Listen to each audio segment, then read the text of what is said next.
Kurangnya literasi anak muda, penerus bangsa mau dibawa kemana? Tingkatan literasi dalam hal membacanya Ya. itu mencapai 0,001%. Ketika kita sekarang di zaman sekarang sudah tidak ada tulisan, sudah tidak ada bacaan, berarti itu kita sudah dalam prasejarah.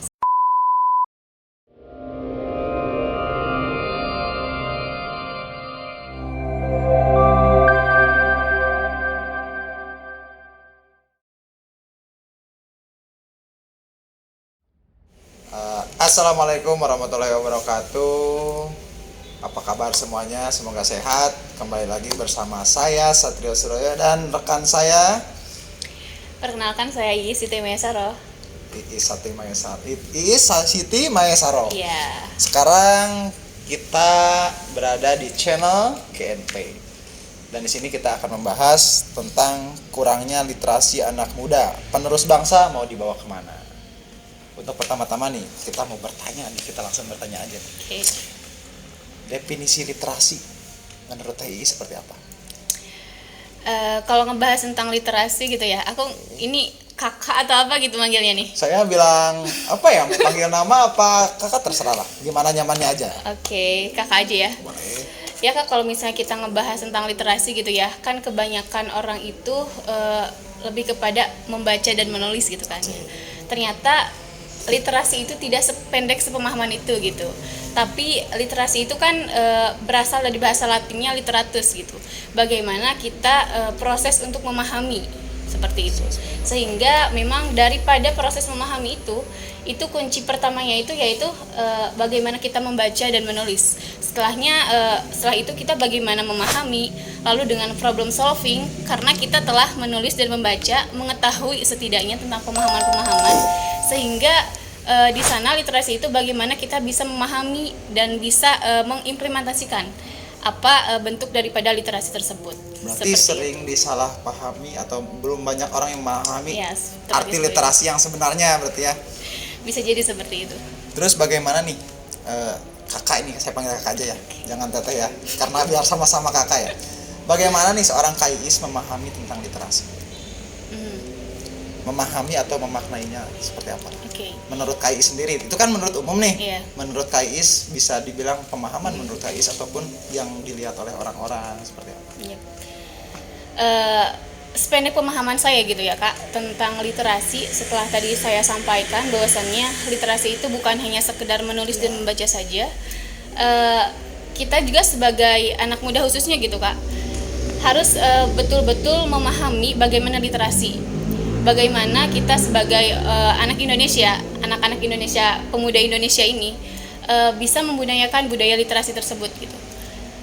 Salah satunya yaitu dengan kita bisa menulis, dimulai dari kita menulis, membaca. Setelah itu kita sebagai pribadi, sebagai perorangan masing-masing, kita mempunyai sebuah bekal daripada menulis dan membaca itu, yakni bagaimana kita bisa merealisasikan apa yang kita paham dan apa yang kita tulis seperti itu.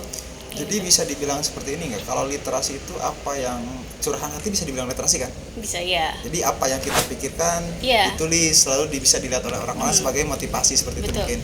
Dan mungkin kak kan salah satu daripada kita bisa menulis dan bisa apa yang kita pahami itu kan dimulai dari apa yang kita lihat, misalnya dengan kita baca dan sebagainya seperti itu. Berarti berawal dari visual berarti ya? Iya, betul. Kita lihat. Terus di sini kita mau bertanya tentang seberapa penting nih literasi, tentang literasi terhadap anak muda yang notabene belum mengetahui arti literasi yang sesungguhnya. Mungkin pusing ya tentang pertanyaannya nih, karena kelihatan bingung ini. Kita ambil simpul aja, ambil simpul aja bagaimana pentingnya literasi bagi anak. Oke. Pentingnya literasi bagi anak muda sekarang gitu kak. Kita bisa lihat dari hasil survei UNESCO 2011 itu mengatakan bahwasannya ini memang sangat miris sekali kak. Tingkatan literasi dalam hal membacanya itu mencapai 0,001%. Itu di Indonesia? Iya. Bisa dibayangkan teman-teman bahwasannya dari 1000 banding 1 loh. Oke, berarti sekarang dalam hal naik membaca maaf, gitu.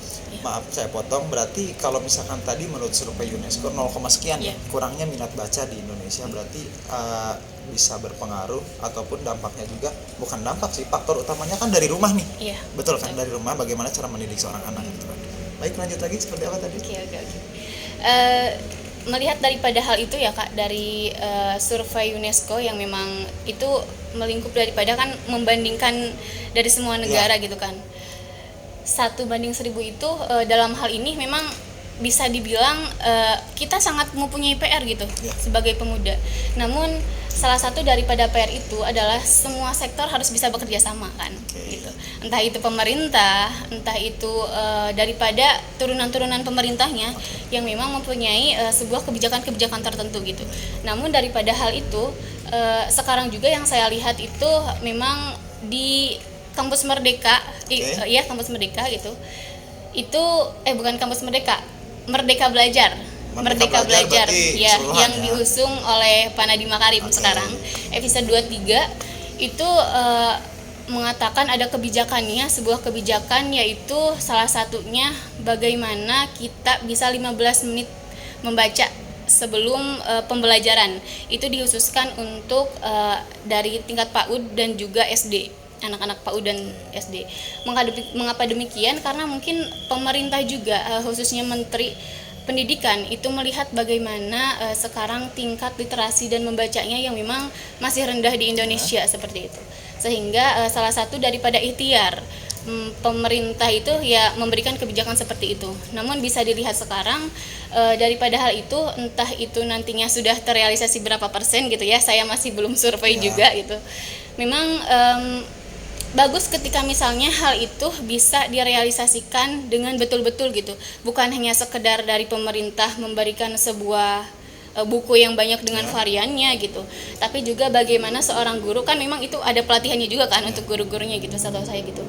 Bagaimana sang guru memberikan sebuah bacaan, membaca bareng, lalu bagaimana hasil daripada membacanya gitu kan, itu yang memang butuh, itu yang dinamakan literasi gitu, bukan hanya sekedar membaca setelah itu lupa kan gitu, tapi bagaimana kita mengimplementasikan hal itu. Tapi kalau dilihat tadi yang dibahas itu ada, bukan berarti berapa jumlah buku yang diberi oleh pemerintah, tapi kenapa saya bisa bilang seperti itu, mungkin pendapat saya sekarang itu kalau dilihat dari segi umum masyarakat sekarang, bahwa anak kecil itu sekarang lebih kedominan handphone ya kan, betul. Dalam artian yang berpengaruh itu bukan ruang lingkup pembelajaran aja kan, berarti membaca itu bukan perihal untuk belajar aja, tapi menambah pengetahuan kan? Karena sekarang yang saya lihat itu masyarakat, anak-anak kecil, orang tuanya lebih berpikir seperti ini, yang penting anak diem deh gitu kan, jadi tidak memperhatikan anak itu kedepannya mau seperti apa. Jadi lebih ke dibilang generasi handphone atau generasi apalah, nggak tahu untuk zaman sekarang kan. Itu berarti keluarga atau rumah tuh lebih berpengaruh, itu menurut saya ya. Betul. Terus ya untuk selanjutnya, bagaimana nih cara mendorong minat ataupun menguasai tentang literasi bagi anak-anak muda, karena kan sekarang anak-anak muda kalau misalkan dari SMP, SMA, sekarang beres sekolah main, karena bisa dilihat dari perpustakaan aja sekarang bukan begitu ya, perpustakaan aja sekarang lebih ke sepi. Iya. Nah tadi kita membahas tentang perpustakaan, kebetulan saya juga dalam skripsi saya kemarin membahas tentang strategi dinas perpustakaan dan kearsipan dalam menumbuhkan budaya literasi di Kabupaten Ciamis khususnya. Itu saya sudah beberapa kali juga gitu ya, sebelum itu juga ke sana, memang bisa dilihat disebut banyak tidak, disebut tidak ada juga ya ada gitu kan yang ke sana gitu. Namun pada kemarin itu memang banyak sekali kebijakan-kebijakan dan juga agenda-agenda kegiatan yang memang diusung oleh Dinas Perpustakaan pada waktu itu gitu. Dan sampai sekarang juga. Salah satunya itu yaitu Silan Layang, yang memang mereka itu menyediakan fasilitas seperti mobil untuk nantinya langsung ke sekolah-sekolah kayak gitu. Oh, jadi kayak perpustakaan keliling seperti itu. Bisa disebut itu perpustakaan keliling gitu, Kak. Dan itu salah satu turunan daripada tadi yang program Pak Nadiem Makarim itu yang 15 menit membaca seperti itu. Jadi di perpustakaannya kita entah itu nantinya cuma dikasih buku aja, nanti langsung ditindaklanjuti oleh guru-gurunya gitu, atau memang dari petugasnya langsung datang ke sana gitu. Itu salah satu sepintas aja gitu ya perihal hal itu tentang perpustakaan. Lalu juga di perpustakaan itu ada juga audiovisual. Ya. Nah, audiovisual itu bagaimana dan ruang angkasa. Jadi kayak ngegait anak-anak TK, anak-anak Oh, SD jadi gitu menggait ya. minatnya Iya, dulu menggait gitu. minat. Jadi seenggaknya dia kenal sama buku aja dulu. Oh, iya, oke. Karena kan melihat daripada budaya Indonesia gitu ya, anak-anak Indonesia belum tentu anak-anak itu kenal sama buku gitu. Karena tadi udah lahir aja udah disodorinya HP Iya, gitu kan. gitu. Tapi kan tadi bisa dibilang lebih ke apa? Tadi tuh kayak kan berawal literasi itu berawal dari visual. Iya. Apa yang kita lihat. Berarti dari situ kita bisa melihat bagaimana atau bisa membentuk minat baca dari anak kecil dari bentuk visual Iya, buku tersebut. seperti itu. Di situ. Iya, itu salah satunya. Terus untuk sekarang kan banyak nih media sosial. Bagaimana nih memanfaatkan media sosial? Memanfaatkan media sosial dalam meningkatkan literasi itu sendiri. Nah, kalau misalnya membahas tentang media sosial gitu Kak, berarti kita sudah beranjak ke literasi digital, Ya. kan? Dimana sekarang bukan hanya sekedar buku bacaan yang bisa kita lihat gitu, Ya. seperti buku gitu, tapi memang kalau misalnya kita bisa melihat daripada segi positifnya, berarti literasi itu sudah semakin canggih, sudah semakin gampang juga gitu Ya. kan. Literasi digital di sini karena memang kita sudah punya, pasti semuanya sudah punya HP masing-masing kan. Pasti bahkan anak kecil sekarang pun udah memegang handphone. Iya, gitu. seperti itu kan.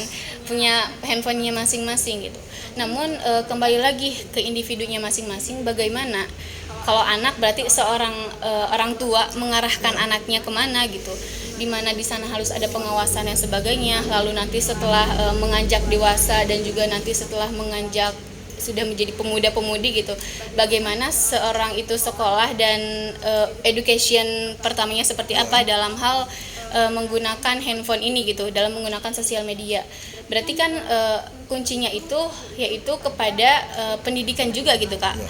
Bagian pendidikan, pola pengasuhan dan pola pengajaran terlebih dahulu gitu. Dan hal ini Kak, untuk dalam hal literasi digital ini banyak sekali tantangannya gitu Kak. Tantangan pertama mungkin sangat banyak informasi yang masuk Nah, di HP kita tuh kan. itu resikonya mungkin Iya, yang iya. lebih susahnya itu. Itu bagaimana sebuah berita-berita masuk kepada kita, dan kita juga saya juga pribadi masih belum tentu bisa membedakan mana hoax mana enggak gitu kan. Jadi berarti minimnya itu segi membedakan itu. Iya, kan? seperti Jadi itu. kadang karena lebih mudah di handphone atau di sosial media itu berita masuk tanpa kita tahu yang benarnya seperti apa gitu kan. Beda kalau misalkan dulu kan informasi dari telinga ke telinga Iya, kan. Kalau betul. dulu seperti itu.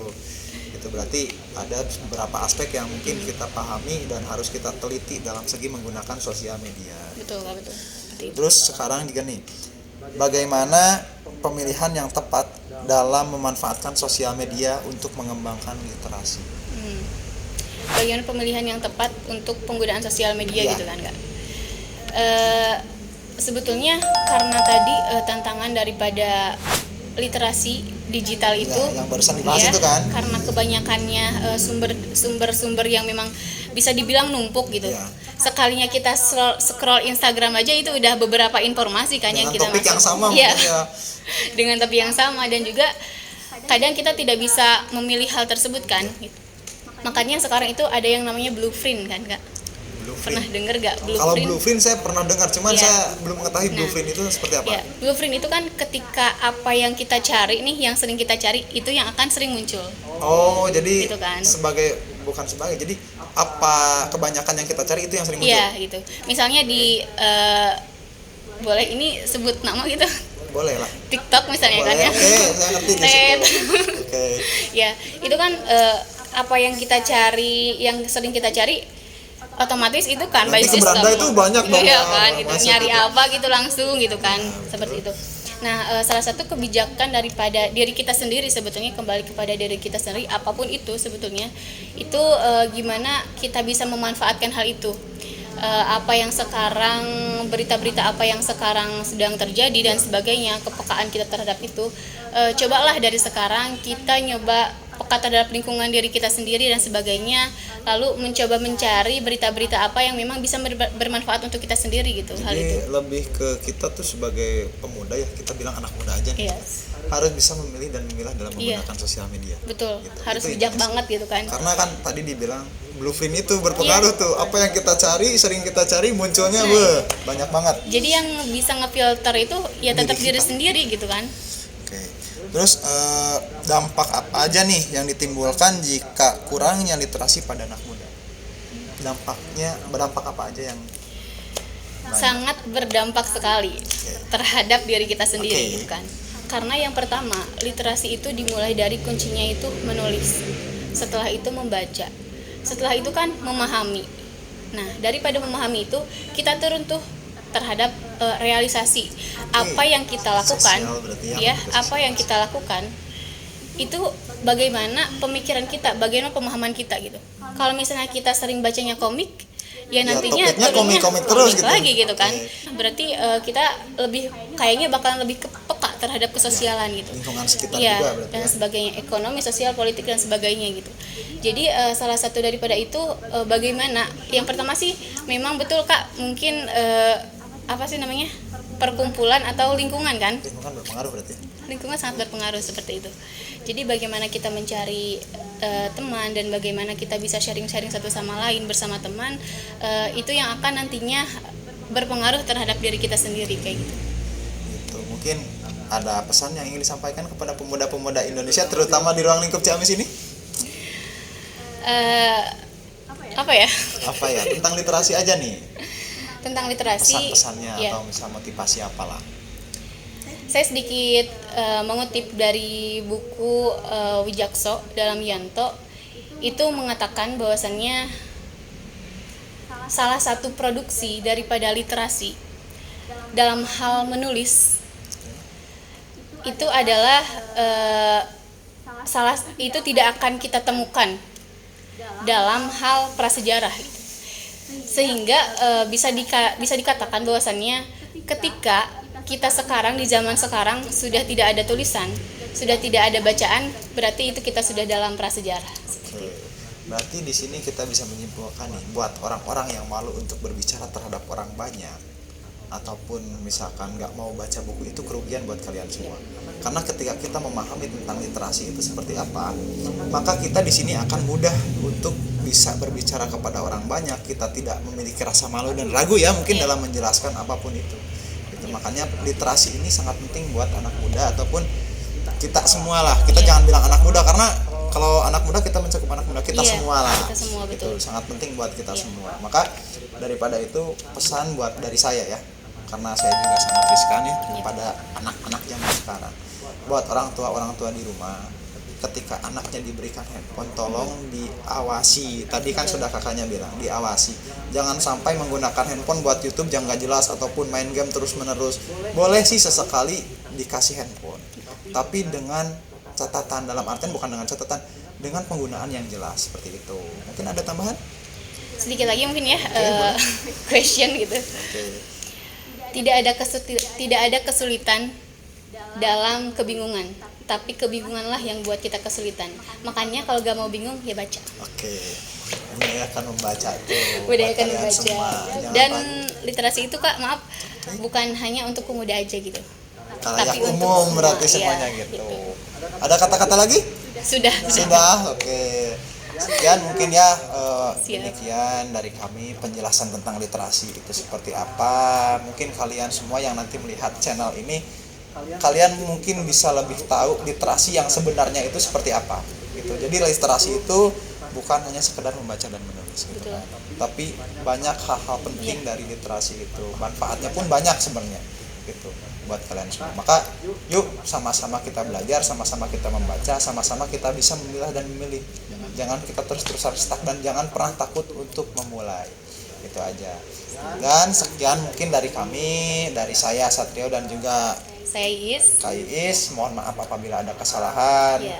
Mohon maaf juga, jangan malu untuk mengkoreksi nanti di bawah ya, di komentar ataupun seperti apa apabila ada kekurangan. Dan jangan lupa nih satu lagi, follow like, comment, and subscribe challenge-nya apa, bukan challenge, aduh ya Allah agak lupa ini channelnya nih, nama channelnya GNP gitu, Generasi Muda New Power.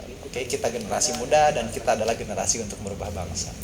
Oke, sekian dari saya. Wassalamualaikum warahmatullahi wabarakatuh. Waalaikumsalam.